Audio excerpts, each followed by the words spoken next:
It was during the Tennessee maneuvers that the 517th Combat Team was pulled out to take part in the invasion of southern France.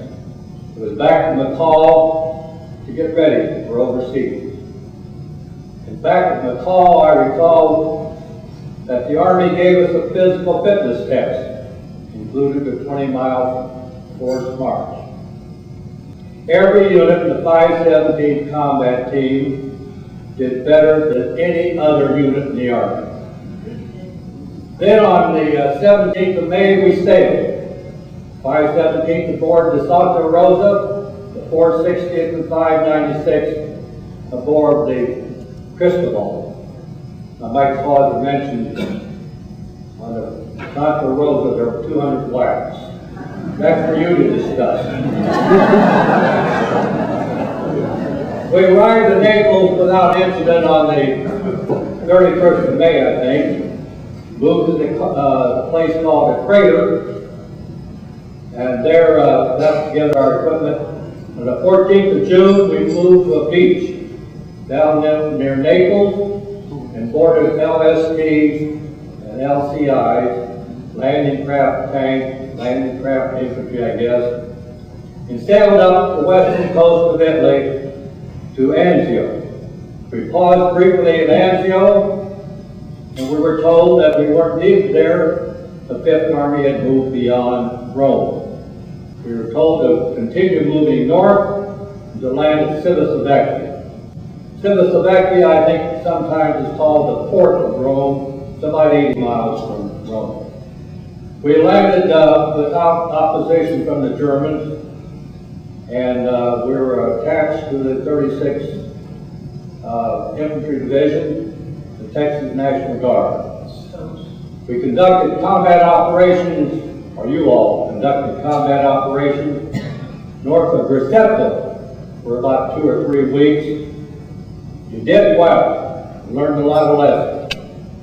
We had some casualties in that period, about 129 or 30, and 17 of them killed in action. After those operations north of Graceffa, we were moved to a bivouac area near Frascati. Frascati is about 8 or 9 miles south of Rome. There we became attached to the 1st Airborne Task Force.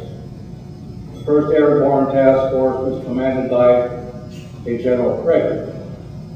In addition to 517th, I think the task force it was about 9,000 men, had the 509th Parachute Battalion, the 551st Parachute Battalion, the 550th Glider Battalion, the British Brigade, and elements of the 1st Special Service Force.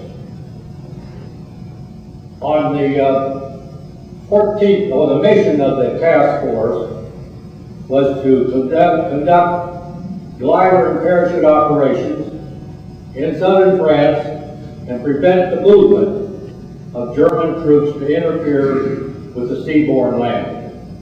The enemy situation was estimated to be 1 German corps with about 30,000 Germans.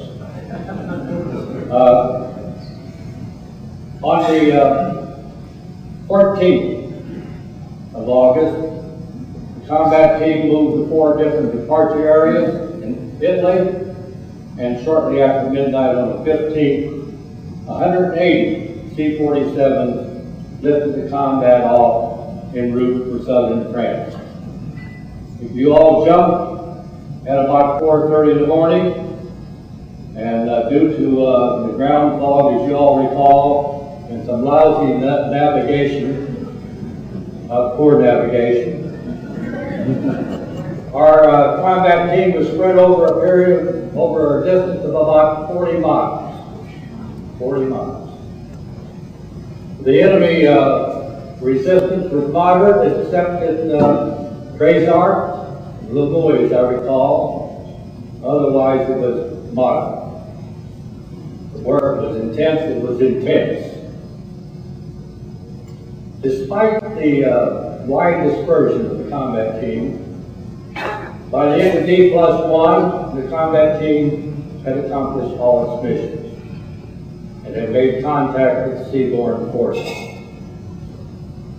About this time we started, I want to digress here a bit, about this time we began to receive some replacements or new men. And fortunately they were darn good troops, airborne qualified. Such people as Fritz from the Morris platoon, Kaufman, Rich Kaufman, he's out here. Ben Barrett over here, one of those fine replacements. Jeffco, where's Jeffco? He's around here someplace. And also Johns from Deacon. They're typical of the fine men that joined us, and I was always impressed how they molded right in to our combat team and performed brilliantly with us. Anyhow, after the D+1, the combat team then, for the next 300 days, conducted combat and battle actions in the Bulge, Belgium, parts of Germany. Many of those combat operations were critical to the success of the American offensive against the Germans. Many of those operations you remember much better than I do. Trace Arms, Manhague, Soy,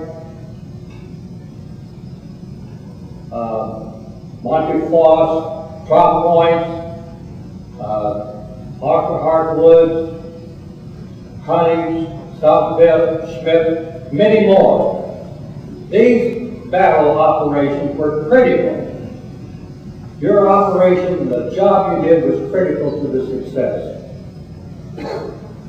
In these battles, in Germany, Belgium, France, and Italy, you men of the 517th wrote magnificent pages in the history of this great combat team. And each and every one of you can be damn proud of the 517th, and you can be damn proud of your contribution. As in most battles, most wars, our combat team lost many comrades. 229 of our comrades gave their lives for their country. 229 young men, full of youthful potential, a potential they've never realized. These great men, and each and every one of you, left us a legacy of courage, a legacy of spirit, a legacy of loyalty and dedication. It is our duty to preserve that legacy, to improve upon it if possible, pass it on to the next generation. You were the cream of the nation, airborne all the way.